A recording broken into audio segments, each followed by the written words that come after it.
선교 140주년을 맞이하는 한국교회 역사 속에서 우리나라에는 기독교 정신을 표방한 많은 대학이 들어섰다. 그런데 최근 대내외적인 환경의 변화로 인해 기독교성이 약화되거나 상실될 위기에 직면한 대학이 늘고 있어 우려의 목소리가 높아지고 있다. 기독교 대학은 대학의 설립 이념에 기초할 때 선교하는 공동체이며 진리를 추구하는 학문의 전당이다. 즉, 선교적 사명이 있는 믿음의 공동체이자 학문적 공동체로서의 이중적 정체성을 구현할 수 있어야 기독교 대학의 존재 이유가 있다 할 것이다. 그런데 많은 기독교 대학이 정체성을 상실할 위기에 처한 이유는 무엇일까? 오늘 한국교회를 노다다에서는 기독교 대학의 현실적 위기가 무엇이며 이를 극복할 수 있는 대책은 무엇인지, 또 세상 속에서 기독교 대학이 어떻게 빛과 소금의 사명을 감당해낼 수 있을지 함께 논해본다.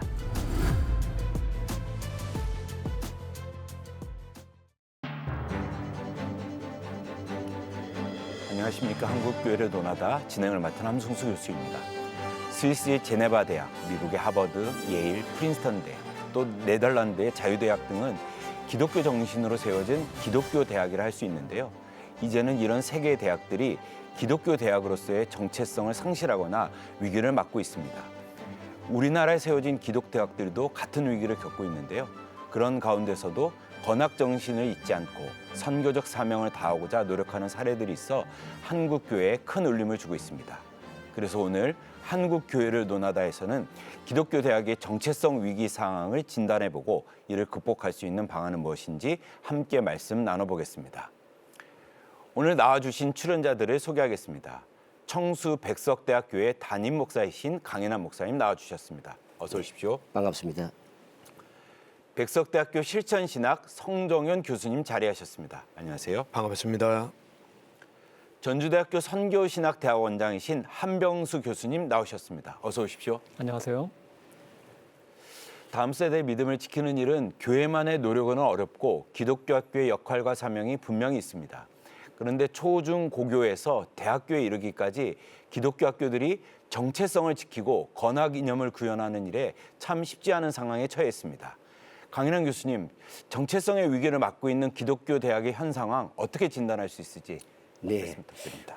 한 통계에 따르면 우리나라 사립대학의 85% 정도는 종교 관련 재단이 운영하고 있는 것으로 나와 있습니다. 그리고 그중에 80%는 개신교 배경을 가지고 있습니다.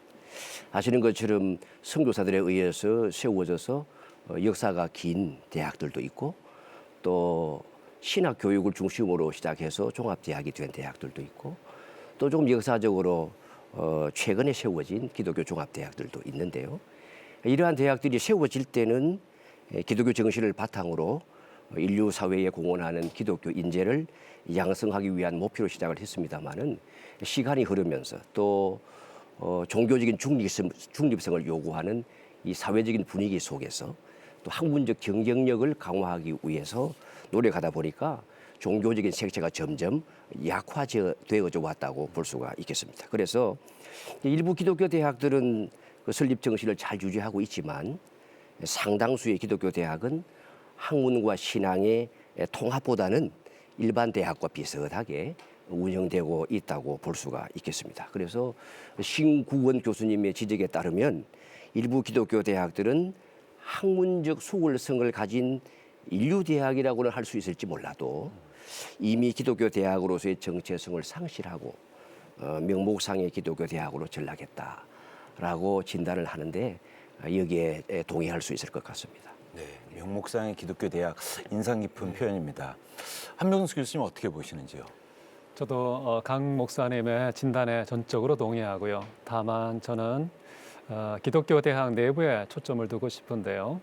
과연 기독교 대학 구성원들이 기독교 대학의 정체성에 대한 확고한 의식을 가지고 있는가?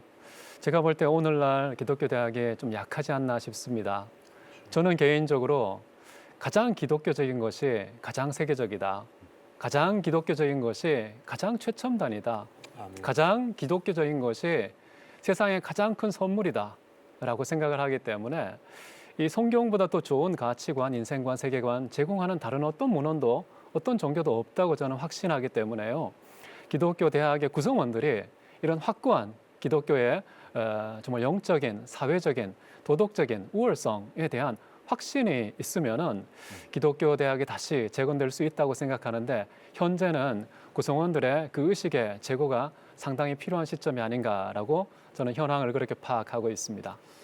손정희 교수님, 이렇게 기독교 대학들이 정체성 위기에 처하게 된 이유는 무엇이라고 보실까요? 저는 크게 세 가지로 보고 있습니다. 첫 번째는 설립 정신이 약화되었다. 두 번째는 세속화의 영향을 받는다. 세속화. 예. 세 번째는 대학 종합 평가 제도도 한몫을 한다. 간략히 설명드리면은 우리 몸에 이 골격을 형성한 뼈대가 있지 않습니까? 이 뼈대가 무너지면 끝장나잖아요. 기독교 대학도 저는 설립 정신은 마치 뼈대와 같다. 그런데 지금 많은 대학들이 이것을 참 성의를 잃어가는 이런 모습이 안타깝죠. 네. 아울러서 우리 몸에는 이 뼈대와 더불어 근육이 있지 않습니까? 근육. 근데 이 근육이 감소되면 큰일 나잖아요. 근데 이게 내부적으로 세속화의 이 영향이다. 무신론적 과학주의, 자유주의 신학, 종교다원주의 이런 등등으로. 그런데 기독교 대학의 이 정체성은 우리 내부적으로만이 아니라 외부에서도 바이러스가 침입할 수 있다. 외부. 그런데 바이러스가 들어올 때 이게 선기능도 있지만 악기능이 있잖아요. 선기능은 그 바이러스를 잘 이기기 위해서 몸에 항체를 세우는. 대학 종합평가도 좋은 점이 있죠. 그러나 사실 이걸 하기 위해서 기독교 대학의 설립 정신을 뒤로 하고 일반 대학과 같은 어떤 계열에 서게 하는 평가를 위한 평가로 전락되어 버렸다. 그래서 이런 것들이 오늘 기독교 대학의 정체성을 상실하는 중요한 원인이 될 수 있다. 저는 그렇게 봅니다. 기독교 학교가 내적으로 외적으로 모두 위기를 맞고 있는데요. 그럼에도 불구하고 기독교 대학에서는 그 선교적 사명을 실천할 수 있는 사역으로 전통적으로 채플을 활용하고 있습니다. 여전히 교목실에서는요, 채플 사역을 중점적으로 해나가는 학교가 많은데요. 특히 백석대학교는 어느 학교보다 교목의 숫자가 많다고 들었습니다. 채플을 중심으로 교목실 사역에 대해 소개해 주시면 좋겠는데요. 우리 강인환 교수님. 네, 우리 백석대학교는 학부에 21명, 또 신학대학원에 4명의 교목이 전임 교원으로 섬기면서 학원 복음화와 영적 지도를 책임지고 있습니다. 백석대학교가 이처럼 학원 복음화에 심혈을 기울이는 근본적인 이유는 애초에 학원을 설립하신 설립자 장종현 박사님의 설립 정신이 학원 복음화에 있기 때문입니다. 우리 교목실의 채플 운영에 대하여 조금 말씀을 드리면 채플은 전 교생 또 전 학년 전 학기에 걸쳐서 1시간 필수 과목으로 그리고 학점제로 실시하고 있습니다. 채플은 학부별로 나뉘어져 있어요. 그리고 그 학부마다 한 사람의 교목이 담임 목사로 배정이 되어져서 그 학부를 책임지고 목회하는 방식입니다. 채플을 드리는 시간에는 일체 다른 수업이 개설되지 않아요. 그렇기 때문에 모든 교수님들도 채플의 학생들과 함께 참석하여 신앙생활의 모범을 보여주고 또 채플이 끝나고 나면 나와서 학생들이 인사하고 격려해주고 또 학생들이 자기가 지도하는 학생이 세례를 받으면 또 함께 축하해주고 또 1년에 한 번씩은 세족식을 거행합니다. 세족식을 거행할 때는 우리 교수님이 직접 오셔서 무릎을 꿇고 자신이 지도하는 학생들의 발을 씻어주고 기도해주고 끼안아주고 그렇게 지도하면서 신앙의 모범을 보이고 우리 일반 학부 교수님들이 교목 모사님들과 함께 목회의 동역자가 되어주고 있는 그런 상황입니다. 25분의 전임 교원이. 네. 반면에 전주대학교는 교목실이 없다고 들었는데 어떻게 사역하고 계신지 한병수 교수님께서 소개해 주시면 좋겠습니다. 먼저 백석대학교 25명의 교목 부럽습니다. 그리고 담당 교수가 학생들의 발을 씻어주는 그런 세족식 이야기를 들으니까 가슴 뭉클하고요. 전주대 채플이 갈 길이 아직 멀었구나라는 생각을 하면서 우리 학교 이야기를 해드리면 저희들은 실 단위의 교목실은 없고요. 그것을 좀 더 확대해서 학교 경영에도 참여할 수 있는 선교 봉사 처 단위로 성격되어 있는 상황이고요. 저는 그게 처장으로 지금 섬기고 있는 중입니다. 전주대 같은 경우에도 채플의 흑역사가 있었습니다. 과거에 큰 강당에서 대규모의 채플을 드릴 때인데요. 그때에는 학생들이 채플을 어떤 시간으로 여겼을까? 주로 피곤한 잠 보충 시간으로 생각하고 때로는 학과의 울타리를 넘어서 다양한 학생들이 만나니까 썸을 타는 시간으로 여기기도 했는데 좀 친절한 그 교목들 중에 한 사람은 학생들이 좀 더 깊고 달콤한 숙면을 취하도록 베개를 선물하는 그런 경우도 있었습니다. 저희들은 이런 채플의 문제가 참 심각하다라고 생각을 해서 변화를 줘야 되겠다는 공감을 하고 난 다음에 학생들을 변화시킬 것이 아니라 채플 자체가 좀 변해야 되겠구나라고 생각해서 저희가 선택한 비결은 대형 채플의 소그룹화, 그러니까 7명을 학생을 한 그룹으로 만들고요. 그리고 한 명의 리더가 그 7명 소그룹을 이끌어 나가는 그런 구조로 이루어졌습니다. 과거에는 그냥 대강당에서 정말 멋진 공연이나 강연을 듣고 기독교를 만났다면은 이제는 한 사람을 통해서 친절하고 따뜻하고 배려하고 우리를 품어주는 그런 따뜻한 기독교, 뭔가 기대감이 있고 설레감을 주는 그런 기독교를 만나니까요. 아이들이 그냥 주목을 받지 못하다가 7명이니까 리더가 이렇게 눈동자를 다 줘요. 그러면은 딴청, 딴짓, 딴소리 하지 못하고 서로 집중하는 그런 경향이 있더라고요. 그래서 저는 이런 소그룹화에 나름 성공을 보면서 예수님 말씀하신 것처럼 우리가 예수님의 증인이 돼야 되지 기독교 대학이 예수님의 프로그램이 되면 안 되겠구나. 사람과 사람이 만나서 사람의 인격과 삶, 언어를 통하여서 전달되는 기독교가 가장 따뜻하고 인격적인 기독교를 체험할 수 있는 방법이구나라는 생각을 하면서 이 소그룹화를 진행하고 있는데 이것이 가능하기 위해서는요. 리더가 가장 중요했습니다. 그 리더들은 굉장히 헌신적인 사랑으로 학생들이 아프면 병원에 데려가고 생일을 맞이하면 파티를 열어주고 상담해주고 진로도 이끌어주는 그런 친절한 형, 오빠, 누나 이런 역할을 해주었기 때문인데요.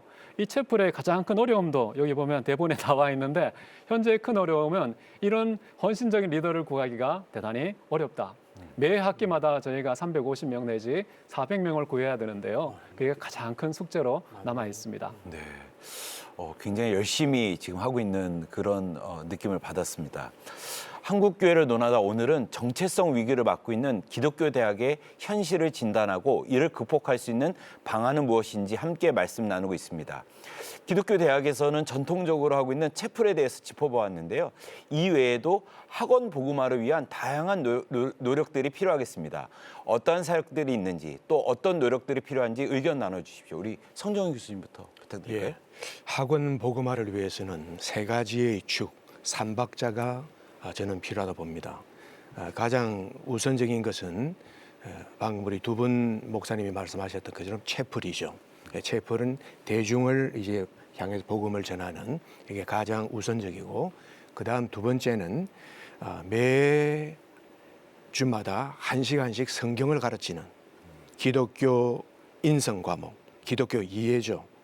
이런 과목들. 그래서 대학생들에게 성경책을 들고 가르치는 것이 아니라 그 성경의 내용들을 잘 대학생들의 눈높이에 맞춘 그런 교과서.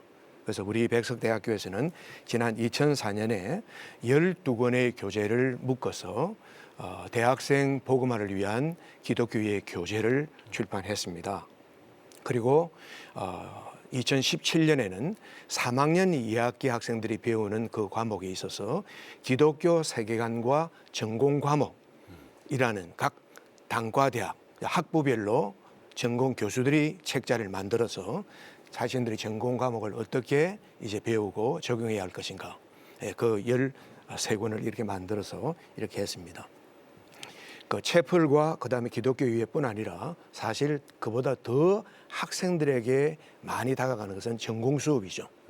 그 전공 수업에서 단순한 지식을 전달하는 것이 아니라 저들에게 성경에 기초한 신앙과 학문이 하나가 되는 이게 필요합니다. 그래서 저희 대학에서는 2007년부터 성경에 기초한 신앙과 학문 연구 1단계, 2단계, 3단계를 만들어서 우리 전체 전임 교수들이 이제 의무적으로 참석할 수 있도록 매주 금요일에 2시간 공부를 하고 이제 함께 교재를 나눈 건데 10주간을 합니다. 그래서 1과정을 마쳐야 조교수에서 부교수 승진으로 요건이 되고, 이 과정을 마치면은 부교수에서 정교수 승진하는 요건을 이렇게 시스템을 구축했습니다. 그리고 우리 참석하는 교수들이 얼마나 즐거운 마음으로 참석하는지 모릅니다. 그래서 학원 보고만은 교목실을 중심하여 학교 전체가 수고의 땀을 흘릴 때 생명을 살리는 풍성한 열매를 주렁주렁 맺게 된다고 저희들은 확신합니다. 백석대학교 굉장히 체계적이고 단계적이다라는 네, 느낌을 받습니다. 예, 예. 우리 강인환 교수님 또 어떠실까요? 예, 우리 성무사님 말씀하신 대로 이제 저희들은 채플 외에 이 성경을 현대적으로 풀어서 가르치는 이 과목이 이제 교양 필수예요. 이것도 전 교생이 전 학년에 전 학기에 걸쳐서 8학점을 이수하도록 설계되어져 있습니다. 이제 여기에는 교목으로는 부족하기 때문에 이제 교단 내에 속한 자격을 갖춘 이 목사님들을 교수님으로 모셔가지고 투입해서 함께 가르치도록 하고 보고마에 독려를 하고 있고요. 또 하나 중요한 것은 이제 저희들은 좀 더 이제 올해에 들어와서 더 본격적으로 강화한 사역이 있습니다. 늘 해왔지만 직접적으로 복음을 전하는 겁니다. 학생들에게 캠퍼스 직접적인 전도를 하는 거예요. 그래서 이 코로나 팬데믹 이후에 오히려 사람들이 더 이 개인적 인격적 만남의 욕구가 강화되었다고 그럽니다. 그래서 저희들이 자신감을 가지고 캠퍼스로 복음을 들고 가서 The4 CCC가 새롭게 개정한 전도지나 브릿지 전도를 해요. 교모 모사님들이 앞장을 서고 일반 학부 교수님들이 동참을 하고 기독 학생들이 함께 참여해 줍니다. 그래서 지난 학기는 화요일과 월요일과 화요일과 목요일에 했었는데 이 학기에 들어와서는 4일 가능한 한 내내, 그래서 한 학기 한 23회 정도 그렇게 직접 나가서 학생들을 만나서 복음을 전합니다. 그래서 그렇게 전해서 이번 해에 예수님을 영접하고 결실한 학생의 수가 2,424명이에요. 1학기에 한 822명이 되었는데 저희들이 그 성과만 보고도 많이 놀랬고 자신감을 가지고 2학기에 더 적극적으로 해서 그런 성과를 보였고, 그중에 302명은 세례를 직접 받도록 302명. 네. 예, 그런 이제 결실을 거두었습니다. 그런 이제 직접적인 전도가 하나 있고, 그다음에 조금 사이드 프로그램이긴 하지만은 이제 공동체 성경 읽기를 통해서 학생들이 직접 복음의 원형인 성경에 접촉하고 익숙해질 수 있도록 그렇게 이제 성경 읽기를 또 프로그램으로 활용을 합니다. 그래서 지금 매 학기마다 한 400명 정도, 여기에는 학생들만 아니라 우리 교직원들도 함께 소그룹으로 25개 팀을 나누어 가지고 성경 읽기를 하고, 또 지난 학기 경우에는 성경 읽고 나면 조금 더 심화할 수 있도록 성경 퀴즈 대회를 열어서 또 심화하는 그런 노력들도 기울이고 있습니다. 백석대학교 굉장히 노력하고 있는 것이 느껴집니다. 전주대학교 사례는 어떨까요? 네. 아주 체계적이고 열매도 풍성한 백석예배에 참 초라하다 느낌이 들기는 하지만 저희들도 직접적인 전도의 필요성을 많이 느껴서 한 달에 한 번씩 전 교직원 그리고 선교단체가 연합해서 전도하는 날을 따로잡고 학생들을 만납니다. 우리는 조금 세속화됐는지 모르겠는데요. 복음을 들고 가지 않고 커튼 캔디나 그리고 붕어빵이나 따뜻한 군고구마 들고 가서 학생들에게 나눠주면서 저희들은 아이들의 마음에 녹화하는 정도로 이렇게 하고, 관심을 보이는 학생들에게는 이제 설문조사를 하고 그 설문조사의 평가에 따라서 단계별로 나누고, 아주 적극적인 반응을 한 친구들에게는 이제 목회자들과 연결을 해서 접촉하고 복음의 이야기를 들을 수 있도록 그렇게 단계별로 추진하고 있는 그런 상황이고요. 저희 구성원들은 채플 외에도 교수 선교회가 있고 또 직원 신우회가 있고 또 다 함께 예배를 드리는 목요 아침 기도회가 또 별도로 운영되고 있는데요. 저희들이 강조하는 것 중에 하나는 학생들에게 복음을 증거하기 위해서는 좀 입체적일 필요가 있다라는 생각이 들고 그래서 여러 겹의 활동에 아이들이 노출될 수 있는 그런 프로그램을 운영해야 되겠다 싶어서요. 저희들은 교내와 외로 이렇게 활동을 하고 또 국내와 해외 이렇게 두 개의 구분을 통해서 활동을 하고 있는데 가장 효과가 좀 큰 것은 해외 봉사 활동과 해외 선교 활동을 저희가 방학 때마다 한 3-4개의 제3세계 국가로 가서 복음을 전하는 그리고 거기에 연약한 사람들을 돕는 봉사활동 이것을 추진하거든요. 그런데 신기하게도 학생들이 한번 갔다 오면은 그 연약하고 가난하고 정말 힘든 상황 속에서 살아가는 외국인들을 직접 목격하고 그리고 그들의 삶에 조금이라도 시간을 섞어서 한번 체험해 보니까 야, 이분들에게 내가 무슨 도움이 될 수 있을까? 어떻게 내가 사랑을 나눌까 하니까 아이들이요 자기 사랑의 분량으로는 채우지 않는다는 걸 알고요 정말 하늘의 무한한 사랑의 필요성을 그 현장에서 절감하는 것을 많이 느껴서 이런 체험을 통해 학생들은 정말 뭔가 신이 필요하다라는 것도 느끼게 되고 그런 신의 사랑을 공급받아야만 비로소 사랑의 실천 가능성도 있겠구나라는 그런 판단을 하는 걸 보고서 야, 아이들에게 이렇게 학내에서만 복음화 활동이 이루어지는 것을 넘어서서 우리 지역사회에 봉사활동도 하고 나아가서 해외 열악한 나라에 가서 가난하고 힘든 그런 사람들과 섞여보는 것도 참 좋은 복음화의 전략이구나라는 생각이 들어서 이 진정성 있는 실천이 가장 큰 무기가 될 수 있다라는 점을 체험했습니다. 전주대는 그래서 해외 봉사활동과 선교활동에 좀 비중을 많이 두고 있고 이런 사회봉사센터가 추진하는 그런 방법을 벤치마킹하기 위해서 몇몇 기독교 대학에서 방문도 많이 했었습니다. 네. 그러니까 백석대학교가 직접적인 복음 전도도 하고 또 전주대학교가 하고 있는 굉장히 학생들 눈높이에 맡은 이 학원 복음화 전략도 굉장히 중요한 것 같습니다. 그 말씀을 듣다 보니까 중요한 것은 학교가 이런 학원 복음화에 대한 강한 의지와 열정을 갖고 이것을 추진하는 것이 중요할 것 같습니다. 더 나아가서 선교단체나 지역교회와 협력하고 동역할 때 더 많은 열매를 맺을 수 있겠다. 그런 사례들을 보곤 합니다. 선교단체나 지역교회와의 협력 사례나 중요성에 대해서 의견을 주시면 좋겠습니다. 우리 강인환 교수님부터 말씀해 주시죠. 학원 복음화는 우리 교내의 구성원들만으로는 감당하기 역부족인 것을 많이 느껴요. 그래서 그 선교단체들이 상당히 전략적으로 잘 개발되어져 있거든요. 들어와서 협력하기를 간절히 원했는데 이제 코로나 팬데믹 이후에 선교단체들도 많이 위축이 되어졌어요. 지금 우리 학교에 들어와 있는 선교단체들 8개인데 그중에 적극적인 5개의 선교단체와는 저희들이 적극적으로 협력을 합니다. 학원 보호를 위해서 학기 초에 함께 모여가지고 간사님들과 협력회의를 하고 또 캠퍼스 상황을 공유하고 또 이제 전도 행사에 동참할 수 있도록 해서 우리가 전도할 때 저들도 함께 와서 전도하는 그런 협력 사역을 해주고 있고요.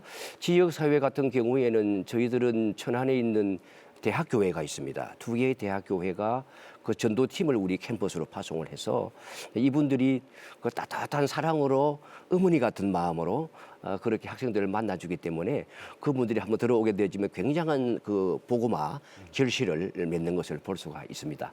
한번 오면 80여 명이 하루에 결신하는 그런 열매들을 이 전도팀이 전문적으로 와서 해주기 때문에 매우 고무적인데 우리도 역시 전도할 때는 많은 걸 나눠줍니다. 그런데 우리 전주대학은 우리가 나눠주지 않는 아이템이 하나 나왔는데요. 군고구마. 예. 저희들 군고구마 나눠준 적이 없지만 저희들 붕어빵 나눠주고 떡볶이, 팝콘, 또 이제 어묵. 제가 요즘 그렇게 아이들이 좋아할 수가 없어요. 예, 하나 얻어먹고 갔다가 또 와서 한 번 더 얻어먹어도 되느냐. 그런데 저희들이 이걸 접촉점으로 삼아서 복음을 제시하고 영접하든 영접하지 아니하든 그 코스를 지나야 이걸 받아 먹을 수가 있도록 그렇게 유도를 합니다. 그런데 많은 학생들이 정말 좀 순수한 마음으로 복음을 받아들이는 것들을 볼 수가 있고요. 그 외에도 선교 단체나 교회들이 와서 붕어빵만 아니라 짜장면을 그렇게 직접 성도님들이 만들어서 수백 명에게 먹여주면서 전도에 동참해주는 분들도 계시고 또 저희들의 경우에는 서울에 있는 신학대학원의 학생들이 전도사님들이 직접 내려오셔서 이 후배들의 복음화를 위해서 직접 전도하고 돌아갑니다. 이번 학기에도 5차례 내려와서 전도에 동참을 해주었는데 그렇게 많은 분들이 캠퍼스 복음화에 동력을 하에 가고 있습니다. 네. 또 교목이나 선교단체 같은 목사님들뿐만 아니라 일반 학과의 교수님들, 교직원들 역시 기독교 대학의 주요 구성원으로서 선교 사명을 함께 감당하는 공동체라고 할 수 있습니다.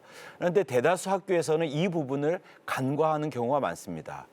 백석대학에는 교목실 위에 백석정신아카데미라는 곳이 있다고 들었습니다. 성정 교수님 좀 소개해 주신다면요. 그러게요.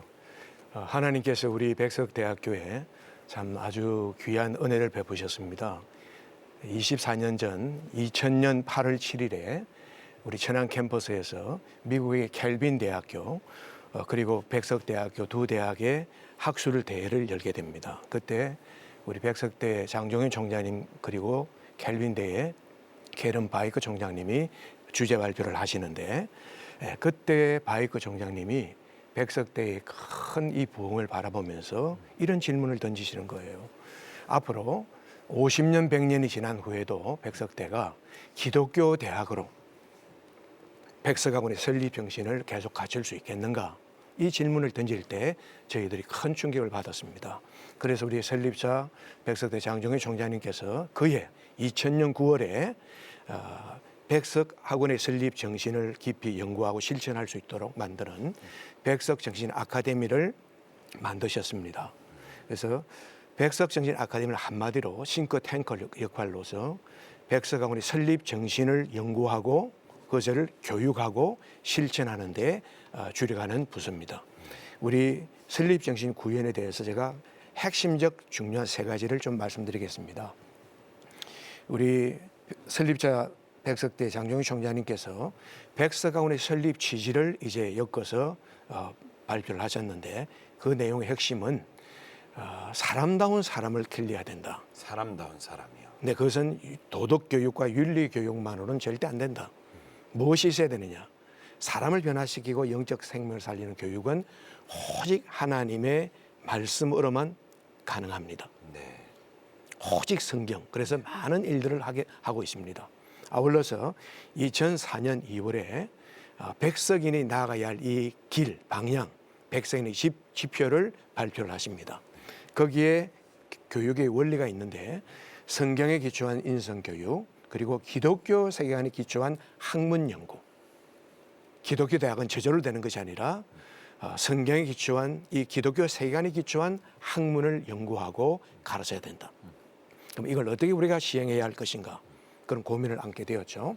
아울러서 또 한 가지 2014년에 지금 제가 오늘 여러분들 보여드리는 백석학원의 설립 정신이라는 책자를 이렇게 만들어서 우리 모든 교직원들 또 학생들이 공부할 수 있도록 이렇게 만들게 됩니다.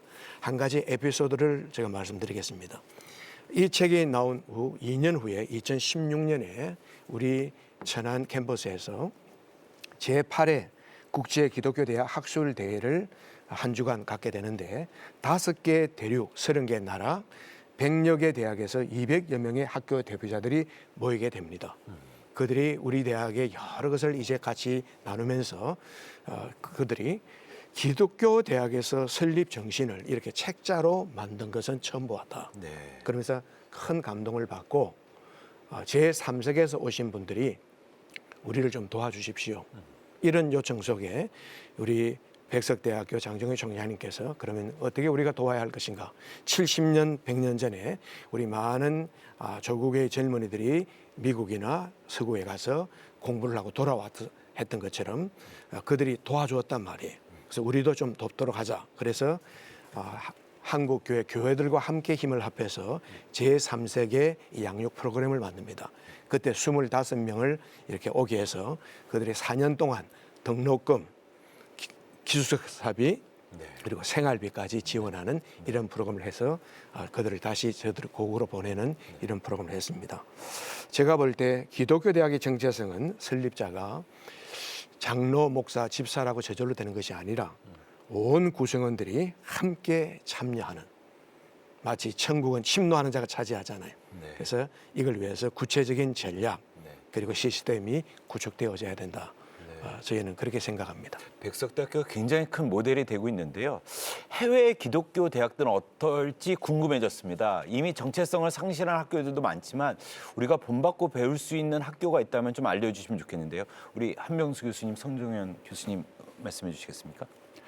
네, 저는 아까 성 교수님 말씀하신 칼빈 대학교 거기에서 직접 수업도 듣고 교수님들과 학생들과 함께 대화도 나눠봤었는데요.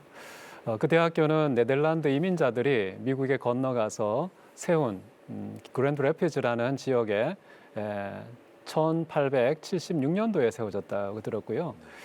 교수님들의 규모는 한 350명, 학생들의 경우는 3,500명, 10대 1의 비율로 운영되고 있는 학교인데요. 이 기독교 대학이 규모는 작지만은 영향력이 대단히 큰 것 같습니다. 특히 북미 지역에서 대단히 영향력이 커서 예전에 대통령이 항상 그것을 방문해서 연설을 해야만 되는 참모진들이 권하는 정도의 대학인데 저도 수업에 한번 참석해서 이 학교의 기독교 정책성은 어떻게 이루어지고 있는지 체험하고 싶었는데요. 저는 철학 수업에 참 들어가 봤는데 교수님이 수업 시작하기 전에 먼저 기도를 시작하더라고요. 다른 옆방의 교수님은 5분간 큐티를 하고 수업을 진행하는 경우도 있었고요. 첫 수업이 끝났는데 집으로 초대를 해서 바베큐 파티를 열어주었습니다. 그래서 그곳에서 정말 따뜻하고 가정적인 분위기 속에서 교수님께서 입을 열어 자신의 인생과 신앙 이야기를 꺼내더라고요. 학생들은 그런 이야기를 들으면서 인격적인 교감, 마음과 생각을 마음 편하게 섞을 수 있는 그런 분위기 속에서 인격적인 관계가 먼저 형성된 다음에 두 번째 시간 수업으로 들어가면서 학생들이 단순히 수업에서 뭐 정보 취득이나 또는 뭐 숙제 검사, 학점 취득 이런 딱딱한 개념보다는 내 인생은 누구고 어떻게 살아가고 무엇을 향해야 될지 이런 질문을 하면서 지금 이 과목이 어떤 의미가 나에게 있는지 뭔가 가치와 의미를 찾는 방향성이 학기 첫 수업 시간에 이 세팅이 되는구나라는 것을 보면서 참 귀했다라는 생각이 들고요. 제가 가장 감명 깊었던 것은 그 철학 교수님이 사용하는 교재가 일반 대학에서 쓰는 철학 교재가 아니라 기독교적 관점에서 성경에 근거하여 저술된 책이었습니다.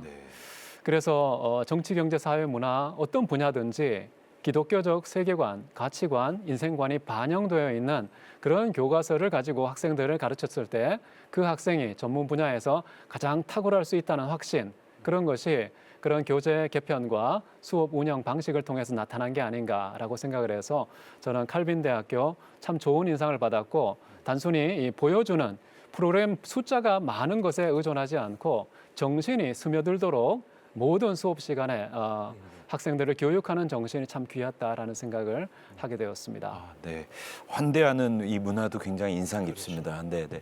성종현 교수님 어느 대학이 또 있을까요? 예, 저는 우리 2000년 9월에 백석정신 아카데미가 세워진 이후에 끊임없이 우리 대학이 기독교 대학을 어떻게 계속 정체성을 유지할 수 있을까 이런 고민하는 가운데 여러 외국 대학들을 살펴보았습니다. 그 가운데 2006년에 위튼 대학을 방문했는데 그때 2006년 위튼 대학은 1860년에 세워지기 까닭에 146년이 되었잖아요. 네. 근데 146년 동안 어떻게 기독교 대학의 정체성을 유지하면서 명문사학으로 건재하는가? 그 질문이었습니다. 그때 담당자들의 이야기는 세 가지였습니다. 첫째는 설립자 조나단 블렌차드 목사님이 총장으로서 22년간 재임하시면서 소천하신 다음에 그의 아들 찰스 블렌차드 목사님이 43년을 총장을 하셨대요. 그러니까 처음에 65년, 66년을 총장을 역임하시면서 당시에 위튼 대학의 설립 정신을 확고하게 세워놓았다는 거예요. 그게 첫 번째고 두 번째는 성경에 기초한 신앙과 학문을 뿌리 깊게 할 수 있도록 했다. 네.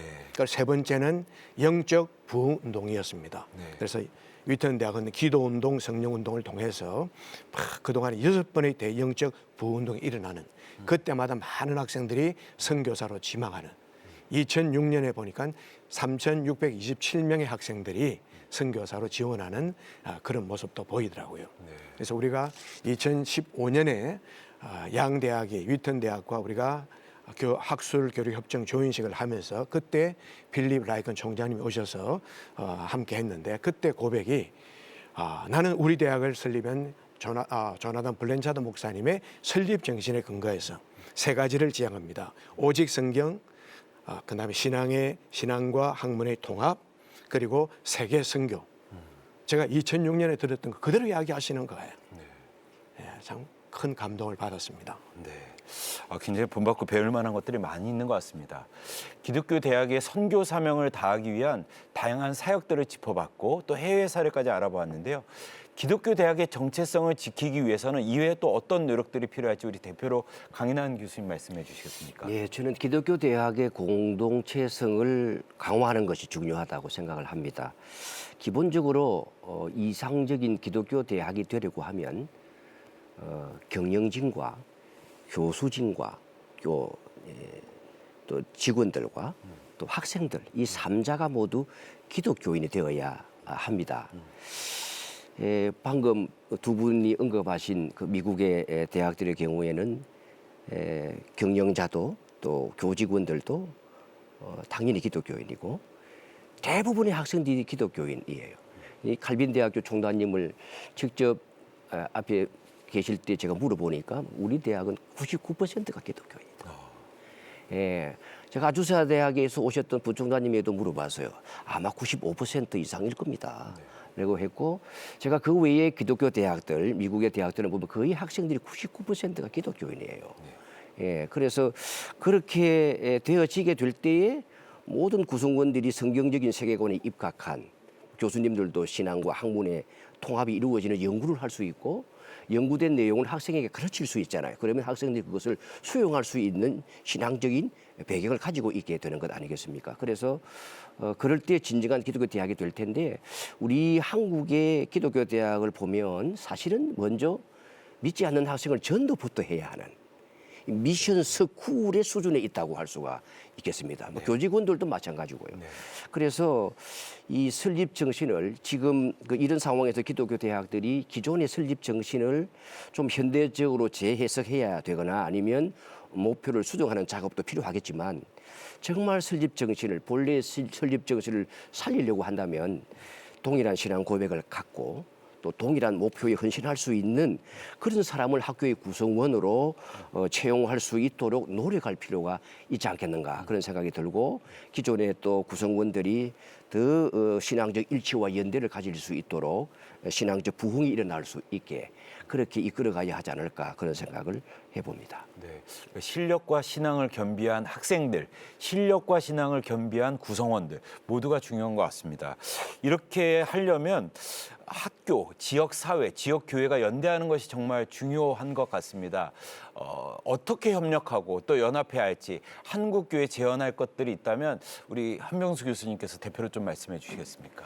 네, 저는 한국 교회에 부탁드리고 싶은 것이 기독교 대학의 정체성에 대한 확신을 가져주시라라는 말씀을 드리고 싶습니다.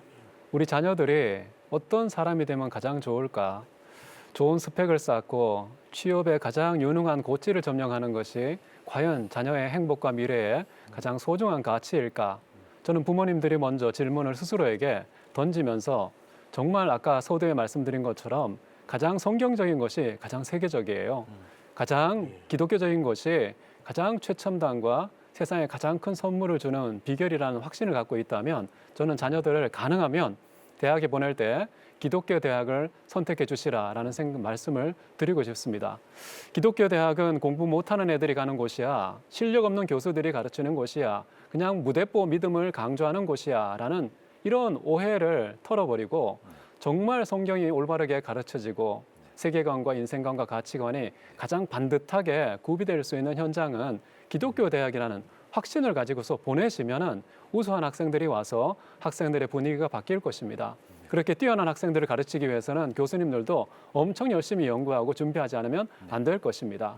그래서 기독교 대학이 가장 기독교다울 때에 전 세계 대학들 중에 가장 훌륭한 대학으로 반드시 거듭날 수 있다 생각이 들어요. 아멘. 요즘에 아파트 여러분 들어보셨죠?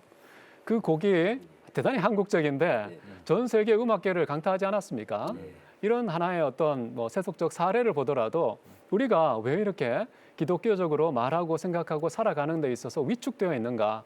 당당하면 좋겠다는 생각이 들고 우리 기독교 교회의 학부모님들도 그런 동일한 마음을 가지고서 우리 자녀를 함께 키워나가자. 다음 세대를 함께 준비하자라는 마음으로 협력하면 좋겠다는 말씀 드리고 싶습니다. 실력과 신앙을 겸비한 학생, 구성원 이제 넘어서서 한국교회가 기도하고 부모님들의 인식도 기독교 학교를 향한 긍정적인 인식을 갖는 것이 중요해 보입니다. 네. 동의합니다. 네. 이제 마칠 시간이 다 됐는데요. 기도 제목이나 시청자 여러분들께 당부하고 싶은 말씀이 있다면 마무리 발언으로 한 말씀씩 부탁드리겠습니다. 우리 손종익 교수님부터. 예, 기독교대학의 세상에 요동치는 이런 모습 속에서 설립 정신을 지키는 것이 얼마나 중요한가 다시 한번 우리 시청자들도 인식하시고 기도해 주시면 감사하겠습니다. 기독교 대학이 무너지면 한국교회 미래도 함께 무너집니다. 꼭 기억해 주시면 감사하겠습니다. 네. 우리 한병수 교수님. 제 멘트를 다 보셨나 생각이 들 정도로 비슷한 입장인데요. 저도 우리 학교 하나가 무너지면 지역 사회가 무너지거든요. 기독교 대학이 무너지면 교계가 무너진다. 이런 경각심을 함께 가지면 좋겠다라는 생각이 들고요. 다른 무엇보다 교회든 학교든 하나님 앞에 참 정직하고 진실하고 공의롭고 자비로우면 좋겠다. 그 중심의 진정성은 반드시 그거에 합당한 열매를 맺게 되어 있습니다.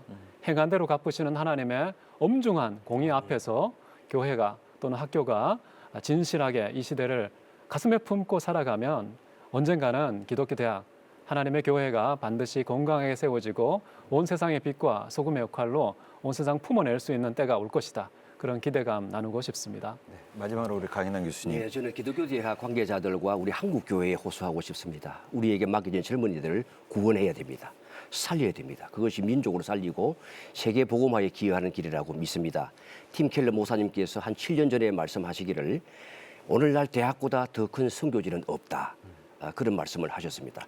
예전에는 우리가 군선교를 황금의장, 청년들의 황금의장이라고 하였지만 지금 군선교는 매우 어려워져 있습니다. 그런데 대학은 아무리 변해도 여전히 복음을 전할 수 있는 절호의 기회들이 많이 있습니다. 한국 교회가 학원 선교도 세계 선교라고 하는 관점을 가지시고 기도해 주시고 동력해 주시기를 바랍니다. 한국교회를 논하다 오늘은 기독교 대학의 정체성 위기 극복 방안에 대해 말씀 나눴습니다. 대학 교육을 통해 복음을 전파함으로써 건강한 그리스도인을 양성하여 사회로 배출하는 것이야말로 모든 기독교 대학의 권학 목적일 것입니다. 세상의 잣대에 흔들리지 않고 기독교 정체성을 공고히 하는 교육을 해나갈 때 학교의 주인이신 하나님께서 기독교 대학을 더 높이 세우고 성장시키실 거라 믿으면서 오늘 순서 여기서 마치겠습니다. 함께해 주신 여러분 고맙습니다.